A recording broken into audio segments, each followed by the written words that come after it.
Good morning, everybody, and welcome to Living Astrology with Janet Hickox. Grab your cup of coffee or your tea, sit back, and let's chat about what is going on in the sky above us. Today is a very irritable sort of day. It's one of the crankiest 2 days of the week, today and tomorrow. And boy, did my day start off not particularly cranky, but I feel like I am totally in mama bear mode. And I do not know what to do about what I'm feeling except to move through it.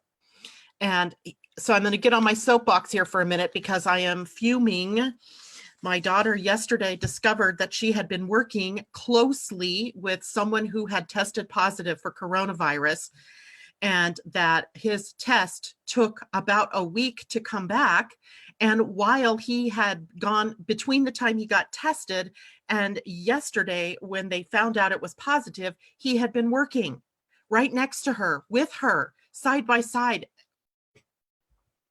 I can't even believe the consciousness of a workplace that would allow someone who's been tested, because right now they're not testing you unless they really believe you are going to be positive, and let him come and expose himself in the workplace, which happens to be a healthcare facility, to not only other workers, healthcare workers, but now to patients as well. This morning, consequently, my daughter woke up with symptoms of coronavirus, and now she's going to have to be tested, as she has been so closely exposed. And herein lies the whole craziness of what is happening right now. First of all, we don't have enough tests, and so they're not testing at people. And then why in the bleep, in a country such as this one, does it take 7 days, 7 full days, for someone's coronavirus test to come back? A, you know they're in the healthcare field, and B, why? Just why? And how many people has that person exposed in the meantime? And what is in the minds of the people who are the bosses, the people who are the managers of this medical field, that they would allow this to happen? It is insane. It is insane. It is short-sighted. It is stupid. And I can't help but believe that a part of that is driven by the powers that be in this country, who seem to poo-poo the reality of what is happening. Okay, off of the soapbox. But it exposes a huge gap in what is happening in the healthcare field. We need our healthcare workers right now to be healthy. And yes, some of them are going to get sick naturally, right? That happens. It's not that makes me so irritated. It's that they knew this person was likely going to test positive for it, and they let him come back to work. And then even after he tested positive, they let him come back to work. Are you bleeping kidding me? I just can't even believe it. And if that's happening here, and then you multiply that out by the numbers of medical practices throughout the country, even now, I'm in Washington. This is a state that has recognized the problem from the very beginning and has taken steps, profound steps at times, to curb this virus. What about in states where there are more laissez-faire sort of governors who aren't doing much about it at all, who don't believe that there is a problem? How far is this spreading while these people continue with their freaking heads in the sand, believing that this is all a Democrat's creation? Oh my God, this is so annoying, right? This is like turn the corner from minor annoyance to big, bad, scary issues. But because we know what this is all about here in Living Astrology, I'm not going into the fear of all of this. My daughter is young, her family is young, and they are relatively healthy. On any given day, they should be able to move through this easily. But there are other members of the health community who have children at home with compromised immune systems, or who have elderly parents that maybe they have been in contact with over time that they didn't know they'd been exposed. So here is a big bad problem that needs to be addressed. Stay home. If you can stay home, stay home. If you're even thinking you're sick, stay home. Don't go to work. Don't let your workplace pressure you into feeling bad because you're taking a day off. Don't let them do it. And that's what happened here. The bosses in the workplace basically pressuring the employees to come to work because, let's face it, the healthcare is needing people, right? They need their people, but you don't need sick people infecting sick people. Craziness. So here's what's funny about this. I knew that today this was going to be an interesting conversation for us to have this morning because there's so much going on now with the moon getting to the later degrees of Aries. And in the later degrees of Aries, of course, that brings the moon, our emotions, into contact with those planets in Capricorn that are all responsible for the breakdown of our societies, right? For our structures, for exposing the weaknesses in all of our institutions. So it's almost just too funny that astrology always can show us what the bleep is going on. And here we have it, right? I wrote this morning before I even knew this, that this was going to be one of the crankiest 2 days of the week. I knew that going in this morning because, of course, that the planet Jupiter and Pluto were both going to be squared by the moon's transit. Now, if we try to break that down a bit, what we see is that Jupiter brings optimism and generosity, but magnification. It makes things bigger. It makes problems bigger. And then the alter ego of this particular transit is that of being smugly self-righteous and having an attitude of that kind of overt or maybe covert smugness that other people pick up. And and you'll know which, by the way, the people around you are behaving, right, towards you. So it's one of those days where we may be like me this morning. I want to get on that soapbox. I just want to go get in their faces and I want to shake them and I want to say, you knew better, you know better. What the bleep are you thinking? And I don't know what to say, right? I don't know what to say. So hold on here. I need to do something very quickly. And then I have a guest that is coming on this morning. She's going to talk to us a bit about, there we go. Okay. That's done. All right. So we have a guest coming on here about 8:30 this morning. She's an expert in relationships. And she's going to be talking to us about some of the things that she has going on, some free webinars or free conversations that she's having this Friday or every Friday, I think, for the next few weeks. So more on that here in a few minutes. The other thing going on today is the moon is in a square to Pluto. Pluto, as you know, is the planet of death and destruction, transformation. He is the energy that prompts us to move through these dark times and the dark nights of the soul personally, and for us to move through that and into a new reality. So sometimes when the moon is in a position to square Pluto, we end up with compulsive behavior, with emotions that have the momentum to create havoc in our lives, to create chaos. And by the way, suppressing those emotions, if you're feeling them, will only lead to more volatility. So they have to be expressed. Now, there are healthy ways to express them, right? There, we can, we can, in the safety of a conversation with somebody, vent. We can, in the safety of a conversation with someone, talk about what we're feeling. But what we don't want to do is react, right? And then create a havoc within your relationships with other people. So, but suppression, no, but reaction also not so positive. But if you can choose to deal with the emotional energy that you're feeling, work it through, right? Don't be afraid to work it through. This is a great time.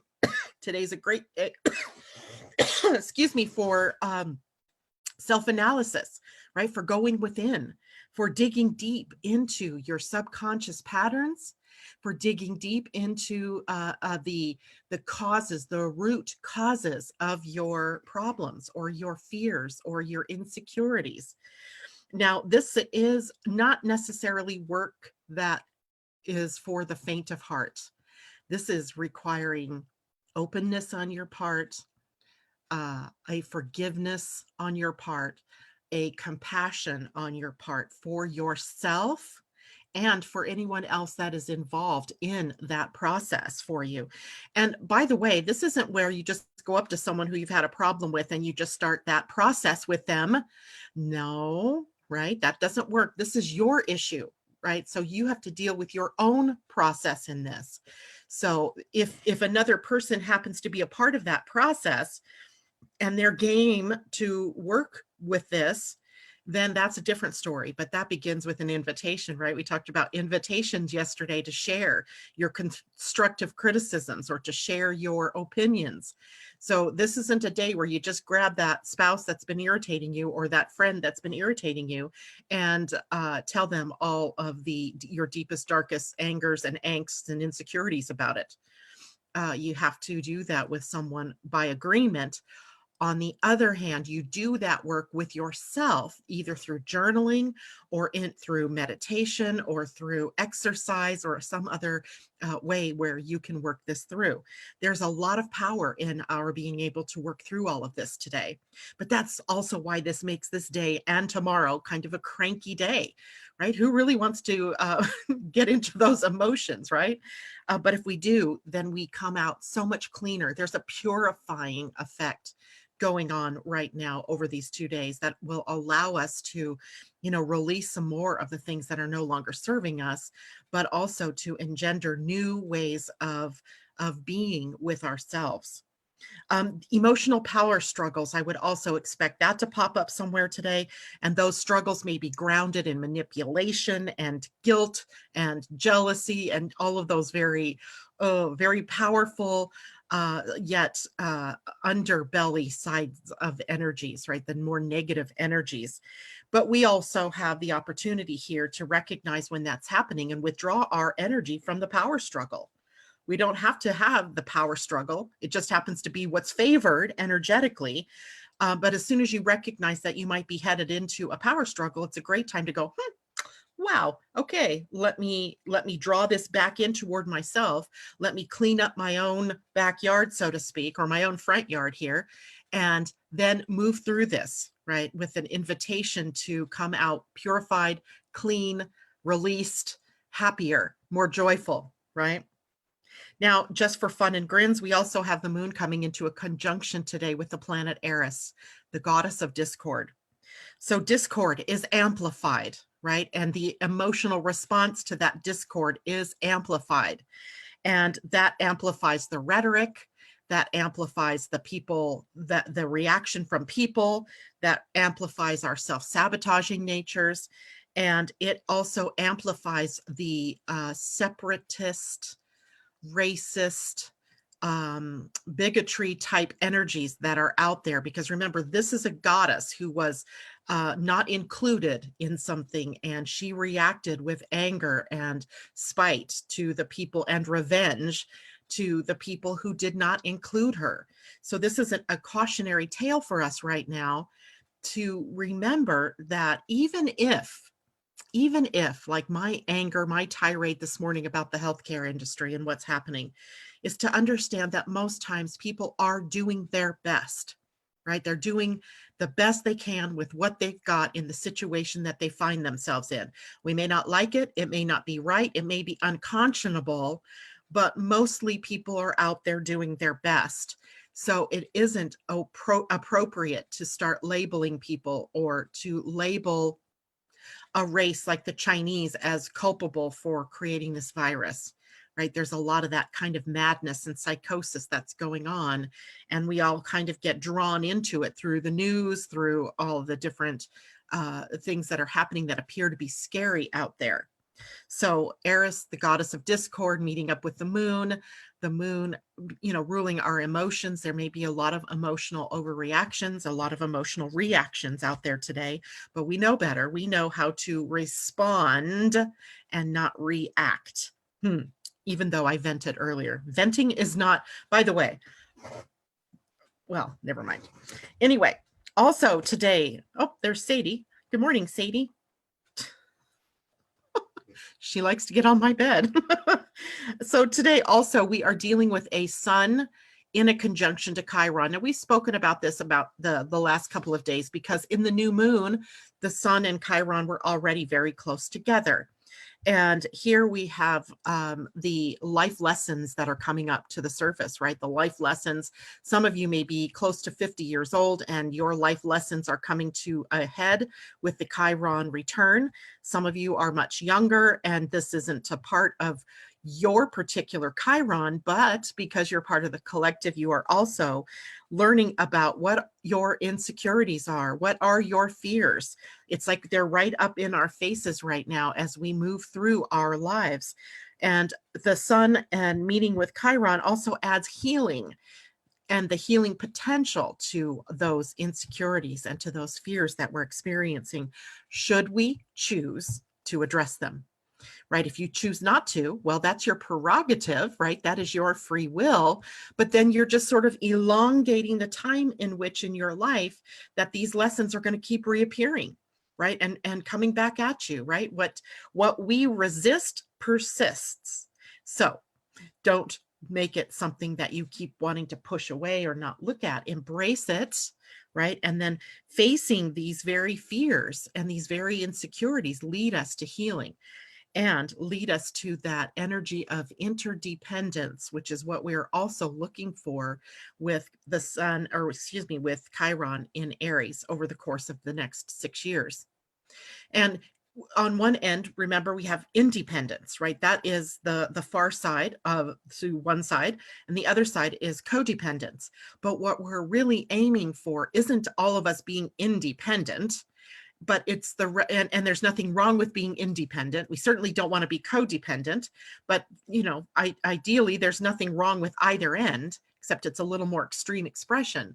But what we really want to come to as we approach this age of Aquarius more fully is that we are all interdependent upon one another.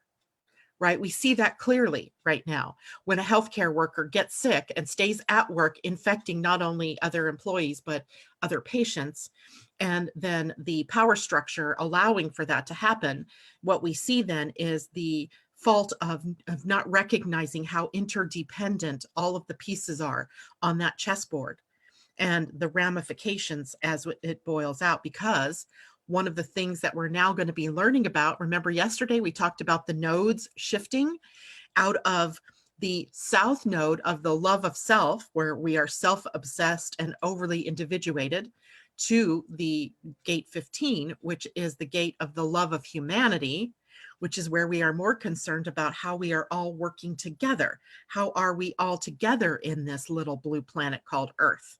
So we are working through that both at the individual level as we face our fears and our insecurities, but also on the collective level as we redefine what it means to be interdependent. So I find it to be a very interesting energy that is popping up. I'm going to head over to Facebook really quickly. I haven't checked in yet this morning with anybody. And let's see here. It takes so much time anymore for Facebook to load up. I don't get what's going on there. Okay, good morning, Asa. Great to see you this morning. Amy Moore, good morning. Val Jocelyn, good morning. And Stephanie Compton, good morning. I'm not sure if you're in Australia or if you're here in the USA, but either way, it's great to see you out there. And hopefully everybody's doing well this morning and is faring well with the various ways that our wings have been clipped, it seems. So over time, I'm sure we are doing exactly what we need to. Now, this morning, I wanted to move into another kind of teaching, if you will.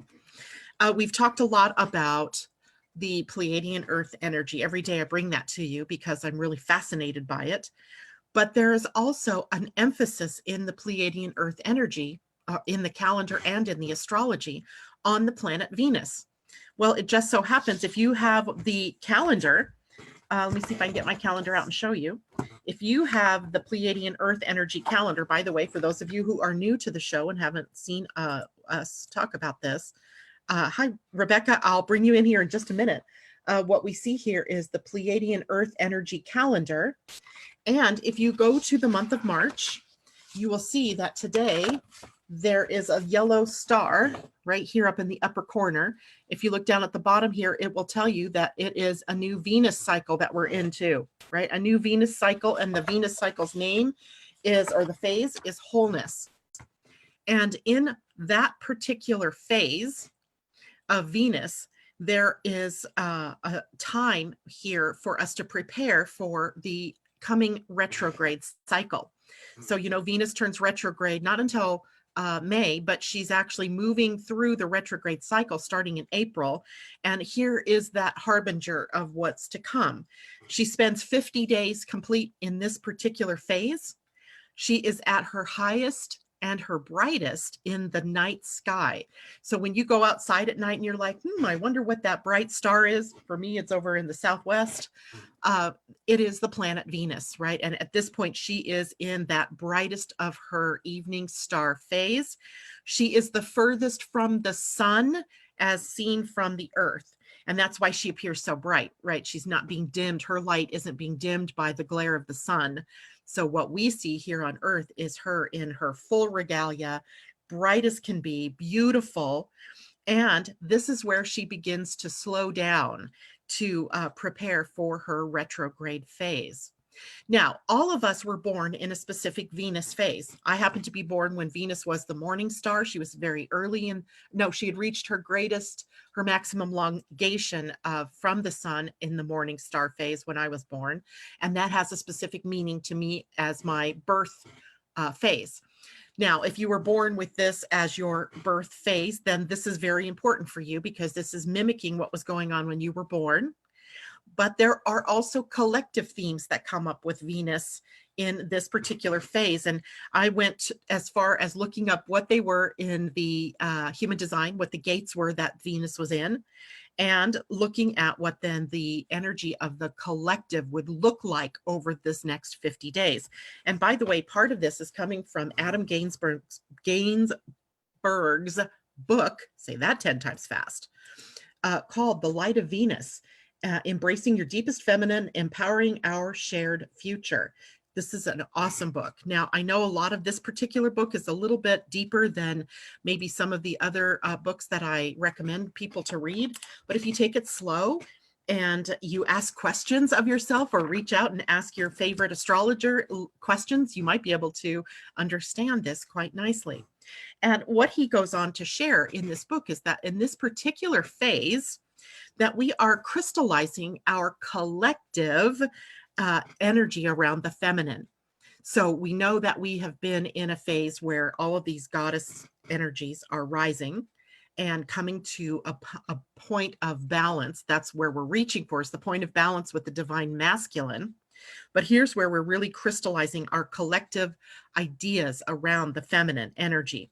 And as this is Venus, we are radiating out the collective values. What are our values? And those are being tested right now like never before, right? It's really coming home to us that we've been living outside of the true nature of our values, or that somehow our values have gotten skewed away from caring for one another, and instead the more greed-oriented nature of the collective has been. So we have an opportunity now to reevaluate where we are in all of that, and how do we move back to our common values. Then we are also, this is a time about manifesting our feminine destiny. Many of us we think, that this isn't a man and woman thing, by the way. This is really about our relationship with these great energies, with the energy of the masculine and the energy of the feminine, which, by the way, we all carry both energies. And our life as a duality, right? This earthly life is all about duality. We have to learn how to embrace both and make ourselves whole in that energy. So we have that. This is about redefining our social identity. It's funny because I was having a quick text conversation with someone this morning. She snapped me a picture of her son, who I think is 6 years old, sitting at a desk at home online with his schoolmates, right? Doing a lesson in math this morning. So we have this new definition of our social identity, kids at home embracing schoolwork via home. I don't know what that means for our future, but certainly it is redefining our social identity, as is this idea of self-quarantine or social distancing, right? These new buzzwords, social distancing. And what is that? Well, it's a new definition of a social identity. And I don't know where that leads us. I wish I did, but we are, this is crystallizing now in our consciousness as we move forward. And the gate 23 in your human design is where this planet Venus is sitting. And because she's slowing down, she's spending more time there at this gate. And this gate is the gift of simplicity. It takes us on the pathway from the complex nature of our social structures to the more simplified, and then eventually leading us into what was that highest energy here is a quintessence, right? Getting to the quintessence. I love that word. Quintessence, the ultimate essence of something, the ultimate essence of who we are, the ultimate essence of our collective identity. And this is all about maturing our relationships, and the maturing of our relationships, and how that is done by working on our own shadows. And I'm telling you, I couldn't make a better segue to introducing you to my guest here. Let me go over and introduce you guys to, I'm going to ask you to start your video, Rebecca, so everybody can see you. There she is. Good morning to Rebecca. Everybody meet Rebecca Eigens. She is an astrologer. Her primary focus is on the psychology of relationships, the shadow dance of, here's her book. I've got your book sitting right here, The Shadow Dance and the Astrological Seventh House, Marriage, Partnership, and Open Enemies. And that means the shadow in us all. Welcome, Rebecca. It's great to see you in person. Thank you. So I invited you here this morning because I know that you've been working on a series of talks or conversations, I believe you call them. And I want you to tell people about these conversations, how they can connect with you, and what the subject matter is. Okay. Well, actually, I just started last week, so it was the first one, and it's called Shadow Work Discussions. It's going to be on my page, Astrology, Shadow, and Seventh House. And what I'm going to do is speak for 15 minutes about the shadow, one part of the conversation. And then I would really like for everybody to join in and discuss the subject, to talk about how that's being applied to their life. Excuse me. Hey, sorry, Rebecca, can you say the name of that page again? Because I'm typing it in for the listeners. Astrology. Yeah. Okay, it's Astrology, Shadow, and Seventh House. That's what I thought. That's my page. And what we're going to be doing is just me speaking for 15 minutes about just taking a subject from my workbook and then talking about it. What I would like is for people to jump in and share stories of how this affects them, what they think about it. Because if you work with your unconscious will work with you. So it's in journaling and asking yourself questions. What does this mean? Why did that person come into my life right now? Why is this repeating for me? And how can I look at that myself? How can I look at myself as part of this dance, which I call the shadow dance? And so that's what I'm going to be doing. And we just started last week. This Friday will be the second week. I'm excited about doing it again. I did some live series last year, and I was real uncomfortable because I wasn't used to talking into a computer by myself. I'm used to leading workshops. I don't have the gift, the Gemini gift that she has, which is fabulous. I mean, you really do. You have so much information coming in constantly. It's awesome to listen to you, really. Thank you. But you're also awesome because you have so much connection to the psychology, to Jungian psychology. And, tell people about your background, because you've studied that material for 30 years, 20 years, something like that. Yes, my background is studying Jung at the Jung Center here in Houston for 30 years with Pittman McGehee, who was an Episcopalian priest when I met him, and he became a Jungian analyst. So I took many courses with him. And in fact, starting this Sunday, since we are all at home, I'm starting another community live online thing, which is Jungian Church at Home from your computer. And I will be playing a CD of Pittman McGehee, my teacher and mentor for 30 years.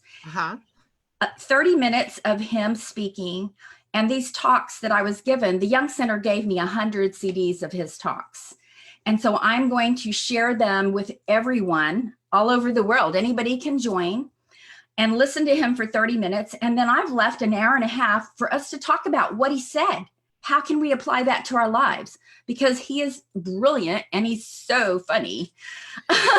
He's not only deep, he's funny. So it's really awesome. So I have two things going on: the shadow work discussions with me, and then also the seventh house, which is my passion, is showing people what's in their seventh house. Because the seventh house, if you will, look at my book, the cover, it's our shadow, and we have to bring our shadow in front so we can see it. And the best way to do that in astrology is through your seventh house, through your Venus, through the ruler of your seventh house, and the aspects that your Venus is making. So understanding all of that is what I have specialized in. Yes. And love it, because it really, really works. I mean, you will know if you understand your own astrology, you will start to integrate what she's talking about, your masculine or your feminine if you're a man. You have to integrate both sides to move into the Aquarian age. To me, that is what we're all being asked of, because nobody can carry our projection. The beginning of relationships start with projection. You'll know it's a projection because there's a fascination and a compulsion. So Pluto-like. If you're compulsively drawn to somebody, if you're obsessed, if you can't even go through your day without thinking about them 24 hours a day, you're fascinated. And it's an inflation. In Jungian psychology, that would be an inflation. And that inflation is trying to pull you in to that person, but it isn't about them, it's about you. Right. That's the key here, right? Is that these are projections of your own shadows or your own insecurities that you blame or project outward from you to other people. Yes, and you can fall madly in love. Like I ask people, have you ever met anyone you can't stand? Raise your hand. And have you ever fallen madly in love? Say hello to your shadow. Because that is yourself that you're seeing, but the unconscious has to project itself out. That's the only way that we can get to know who we are. But nobody can carry that projection for very long. I mean, Pittman McGehee, my teacher that I'm going to start playing he said, if you want the projections to fall off, marry the person. Now, I got a question. So for those people out there who are not familiar with who Pittman McGehee is, you said he was an Episcopalian. He was an Episcopalian priest and the dean at Christ Church Cathedral in Houston for 10 years. And then he became a Jungian analyst. Gotcha. Full time. And he taught at the Young Center here. I studied with him 30 years. And he retired and has moved to Austin to be with his grandchildren. And he's still teaching. He's out there teaching. So I recently contacted him and I said, your website is not up to date. I volunteer to get you up to date, because his teachings are so profound. I mean, I can't begin to tell you what I learned from this man. Now, tell us about you said 102 CDs. 100. Or 100 talks or something like that. I mean, I don't know that there's actually 100, but there's a whole stack of them, like in sleeves of 6. So yes, I have. Give us the gist of what he covers. I mean, what are some of the things that people might hear in what he talks about? Just kind of a broad look. A very broad look would be him. Oh, my phone. Let me turn it off. A very broad look would be that he is a priest. Okay. So he is bringing in Christianity, but he's blending in Jungian psychology with it. So it's almost Christianity from a Jungian perspective. And one of the books that I would refer you to by him is called The Invisible Church, where he helps you to understand that God is you, that we are part of God, that God is inside of us, and that we are evolving God. It's very deep. Wow. It's like every part of everything Jungian is about how we are the incarnation of Christ. We are that incarnation, and we are evolving the God image. He calls it the God image because we don't really, it's the mystery of God. We don't really know. Nobody can really know. People can have religions, all man-made religions, but essentially we're all going to come to one inside of us, and that oneness that we all understand as Neptune. Yeah. To know oneself is to know God. Yes. And to understand oneself is to understand God.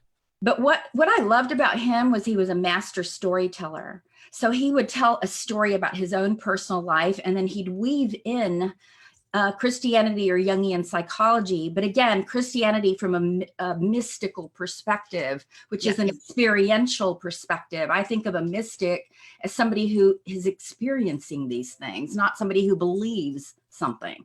Right. And so I learned all of this from him, and literally he changed my life. And so I can't begin to tell you how good he is and how funny he is and how interesting.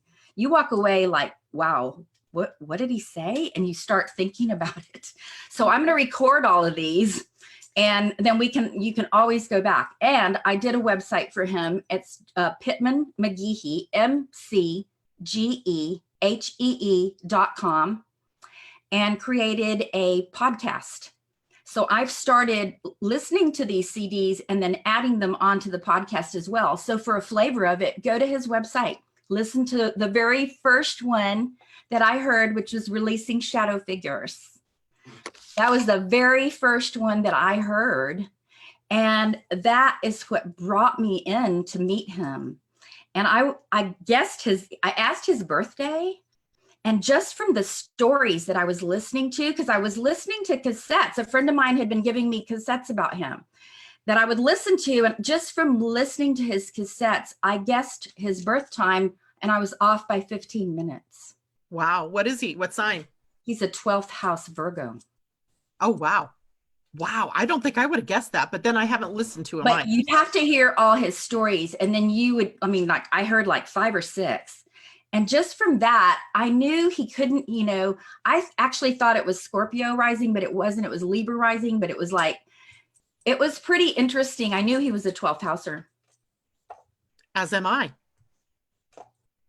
But a 12th house Gemini. I know. He's a 12th house Virgo with Mercury and Libra. Fellow Mercury driven sign, though. That's kind of fun. With Mercury conjunct in Libra. So he's really brilliant. And the funny part, and the reason I thought he was so funny and how I could put where I put what I did is he has Jupiter and Pluto in Leo in the 10th house. So he is an entertainer, but he's introverted. He can entertain like amazing, but then he withdraws and goes into his introversion, and he leaves the room like right away, right after a class. And you're like, wow. He just walks out. He says goodbye to, he says goodbye to a few people, but he's on his way, and he doesn't hang around to chit chat with anybody. He's gone. That cracks me up because I once went to an Eckhart Tolle talk in Seattle, and there had to have been 2,000 people in this huge auditorium. And a woman comes out and asks us all to be quiet. And, she did it nicely. She said, we prefer to have silence. And so we're all sitting there quietly. Out walks Eckhart Tolle to absolute silence. And he just stands there, doesn't say anything. 5 minutes, maybe 6 minutes. To the point where you're starting to get uncomfortable, like, oh my God, what is going on? Mm-hmm. And then he just starts talking, like not even blinking an eye, just, not even addressing the silence, just starts talking. It was the best thing ever, but an interesting then commonality to, what you're saying. He just walks off. Eckhart Tolle just walked in. Well, they're completely different. Yeah, no doubt. However, now I want to find out a little more about what Fridays, you said this will be on Friday, right? On Fridays at what time? That's on Sunday. This is Jungian Church at Home. Oh, it's on Sunday. Jungian Church at Home from your computer at 1:15 Central Standard Time.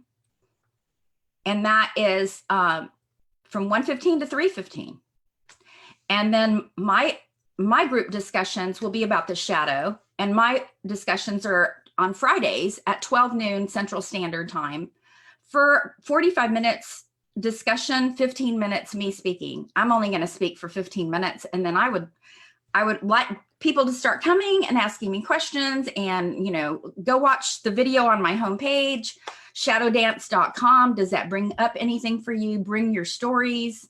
Let's talk about this, because this is the most important thing that we are doing. I really believe this. Jung felt that owning our shadow was essential. We can't even get to the male and female really till we own our shadow, because we're going to put our shadow on our partner. So we have to do that first before we can actually really embrace our masculine and feminine completely, and know our anima and animus, what Jung called our anima and animus, which is male and female contrasexual images within the psyche of all of us. And so it is like the shadow is the first step into the unconscious. Very cool. And so those of you who are listening to us this morning, the 7th house is the place in our chart where we see relationships. It is the crossing over point from the learning through the first 6 houses of self and how we entertain our families or our children or our connection to our work colleagues. And then it shifts then into the higher order of relationships. The 7th house, primarily a house of marriage or close relationships. And because it is the house that opposes the first house, it is the place where we project ourselves from the first house out onto other people, which is why it's so important to do the work. Can I show you one diagram before you Yes, go off to keep doing your, let me share my screen.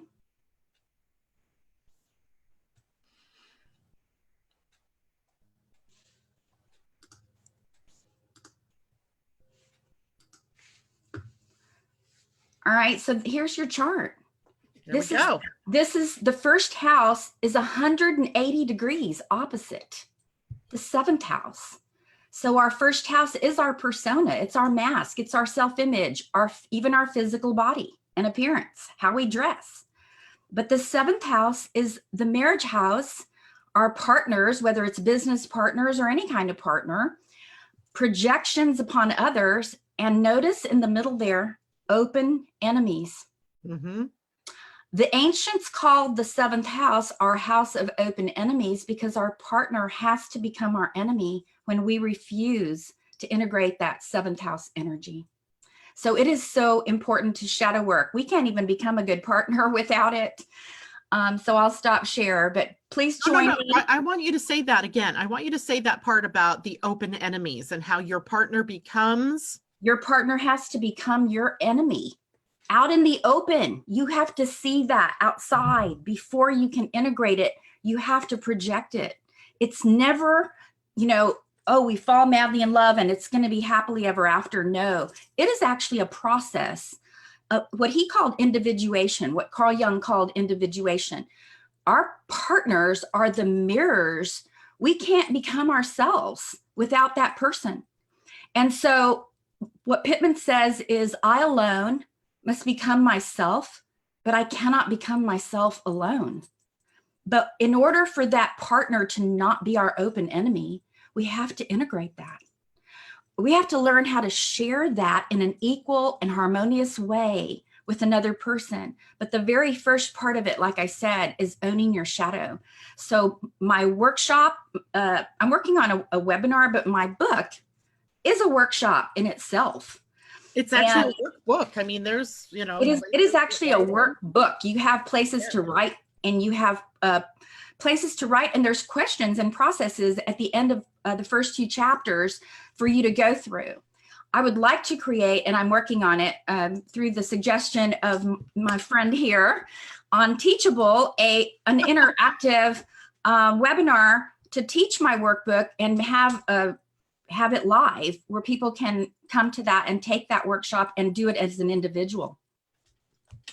Perfect. With all the more stuff I've learned since I wrote the book. I mean, there's so much more. It's really profound how you just keep going. It's so interesting. There's so much. Yes, indeed. And so I want you to give us an example, if you will, if you can, Absolutely. of what kind of projections we have. So people, because relationships are huge in our lives. Obviously, Okay. they All have right. very important meanings to us, whether we are recognizing that or not. But let's say you're in a relationship and you're having some kind of difficulty. All right. I will give you an example of my own. Perfect. And this is a relationship that wasn't a marriage partnership. It was actually a business partnership, a person who was working with us. And his name was Richard. I mean, Richard has passed.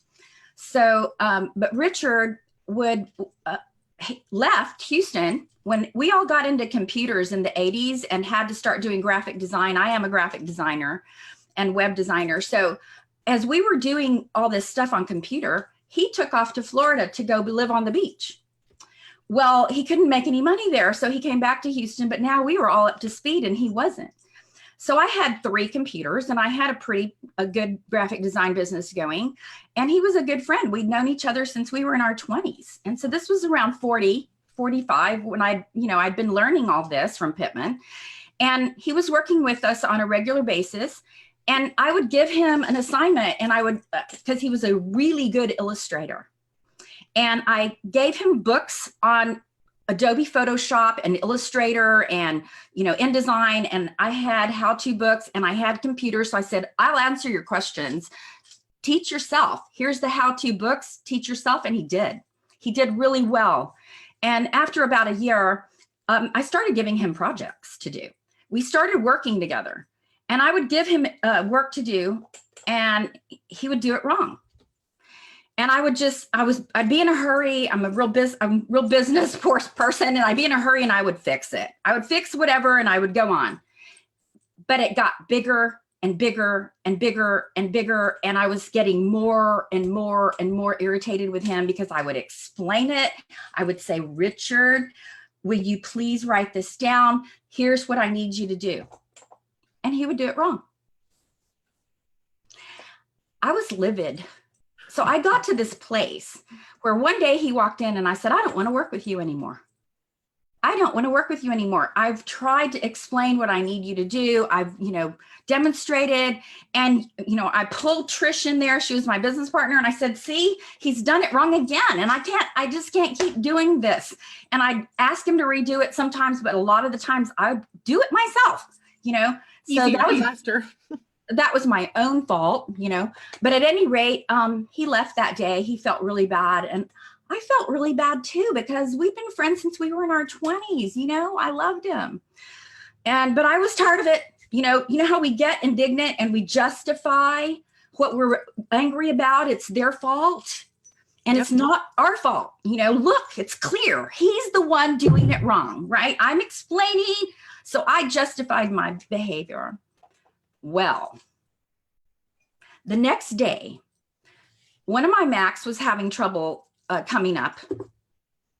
And I called my friend Patrick, who was my Mac tech at the time. And I said, Patrick, the CI is not coming up and, blah, blah, blah. And he goes, okay, Rebecca, I'm going to tell you, but this time, would you please write it down?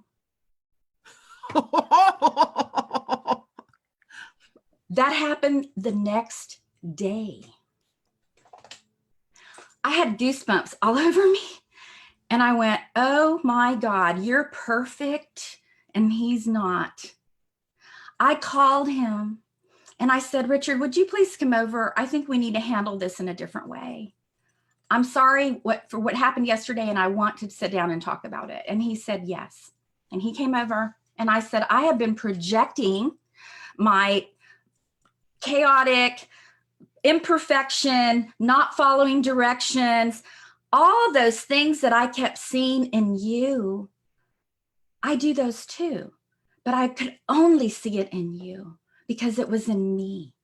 Yeah. Doesn't that just go crazy? I will never forget these experiences with shadow work because the feeling of repulsion that I felt for him was huge and it was gone. The forgiveness was real because I took it back.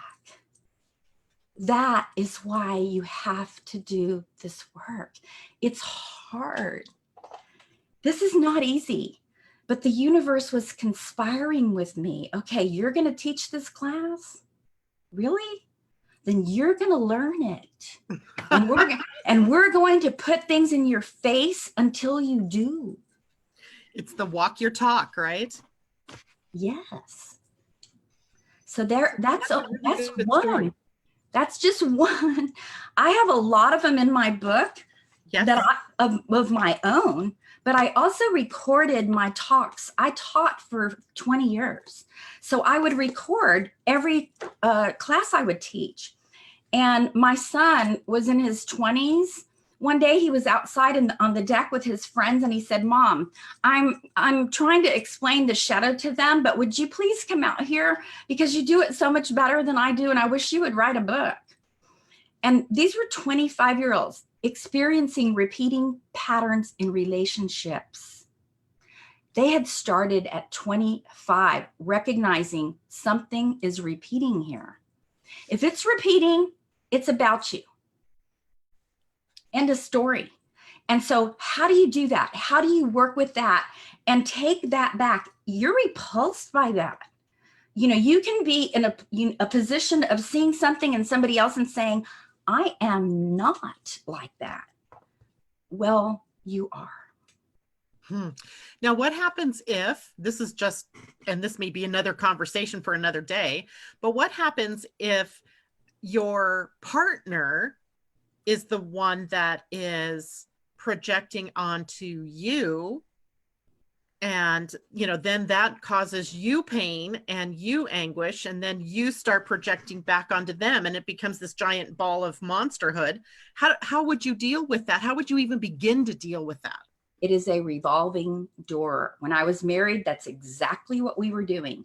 I left after 7 years, 7-year itch. I was gone because he was everything I wasn't, but I was everything he wasn't. And not every relationship can stay together if there's no bridge to meeting each other.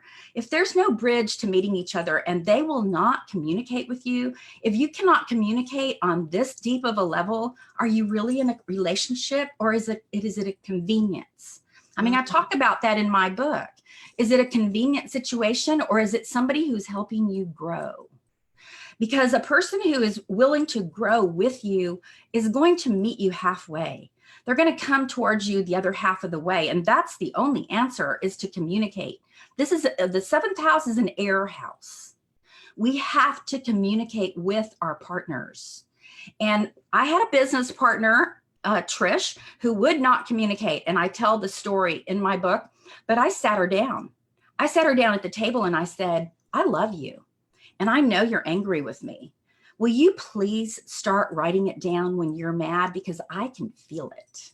I want to know. I love you and I want to know what's upsetting you. How can I change if you don't tell me? And vice versa. How can you change if I don't communicate with you? So we have to communicate with each other. And it took us a year. It was not easy, but we did it. We had so many trines and harmonies because she was an Aquarian and I have Aquarius on the 7th house cusp. And so I had to learn to be more like her, and she needed to learn to be more like me. It was very, very interesting how the shadow dance occurred, and then we processed through it. It took us So how does that work as a process of projection then? So you were projecting your own need out onto her to become more Aquarian? Is that kind of what you're saying? She was Aquarius rising, Aquarius in the 1st house with Leo on the 7th house. I had Leo rising. So we were flip-flop, and we had flip-flop nodes. Her south node was Aquarius. My south node, her south node was Aquarius. My south node was Leo. How's that? Fated to come into contact with one another. Not only were we fated, her mother was a Leo and my father was a Leo, born the same day, the same year. Well, I'd say you guys had some things to work out. I tell that story in the book because it is very dramatic about how astrology will show you that the people that you are attracting into your life there's no accident. Absolutely none. not one accident. If you'll go back into all your partners, the people you divorced, the people you left, and do this shadow work, you will discover parts of you that you didn't even know that you need, that you actually need. Wow. Yeah. So I would love to sit here and chat with you forever, but we're already 5 minutes to 9, my time anyway. Rebecca, thank you so much. So for those of you who would like to learn more, you can go to Rebecca's website. It's shadowdance.com. And or go to her Facebook page on Friday at noon Central Time. Astrology, Shadow, and Seventh House. Yes, and find out more. And on there is the Zoom ID for Jungian Church at Home on Sundays as well. Okay, awesome. Rebecca, thank you so much for taking the time today to come and share that with us. How appropriate is it to have that on a day when Venus moves into the next phase?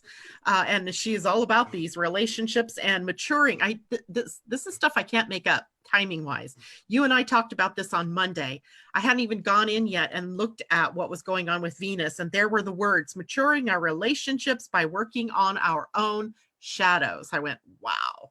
Synchronicity. And let me say one last thing before we get off of here, which is what I'd like to talk about on Friday, actually. Synchronicity, therefore, means the simultaneous occurrence of a certain psychic state with one or more external events which appear as meaningful parallels to the momentary subjective state, and in certain cases, vice versa. That is Carl Jung's synchronicity, and this is the book, Synchronicity. That is his description of synchronicity. And how about this? I did not know you were going to say any of that. And I pulled this out because this is what I would like to talk about on Friday. And I just had it sitting there, so thought I'd share. I'm going to go to a quick look on the Facebook page and see if there are questions that people have. Kamal Shah says, thank you, Rebecca. Love from Pakistan. Mimi, ease and grace all around. Debbie Hedden says, thank you. Amy Moore, smiley face. And still cannot see everybody's comments. That is so annoying. But I'm assuming if anybody— I'll tell you how you can see everybody's comments, because I discovered it myself this week. Click on her picture. Just click on you. Click on Facebook, just click on her picture and you will see the whole chat on the right side. I discovered that watching her last week. Okay, but whose picture am I going to click on? I'm talking about the person out there who wants to see the whole chat. Are you talking about yourself? Yeah, I can't. Oh, I'm sorry. Okay, I thought other people couldn't see the chat. No. I'm telling all of you all out there how you can see the chat. Like if you're on Facebook, just click on her picture and you can see the chat on the right side. I have found out that Facebook won't allow you to see the whole chat. Yeah, they won't. Crazy, but that's fine. Whatever. I go back later and I write in. What we need to ask is if Zoom can be simultaneously on Facebook and YouTube, because YouTube would allow you to see the chat. Oh, I don't think they can, but I've been thinking about changing over to YouTube rather than Facebook because I'm sick and tired of the algorithms changing every freaking week. You could, and I think it would be a good idea too, probably for myself, but I need to make people know that I'm actually out there. I'm here, I'm doing this. And so Facebook is my platform at the moment. Yeah, me too. All right, everybody. Well, I hope you all have a wonderful day. Don't forget, this afternoon at 4 p.m. Pacific time, I will be on Angel Heart Radio discussing the coronavirus and the markers that we see in astrology for it. That again is 4 p.m. Pacific time on the Angel Heart Radio Facebook page. We now do the radio show like we are sitting here talking with Rebecca today. So it's kind of fun as we see technology moving ahead. And I will see you all tomorrow morning, 8 a.m. Pacific time. Thank you so much, Rebecca. Everybody take care and have a wonderful day. Thank you. Bye for now.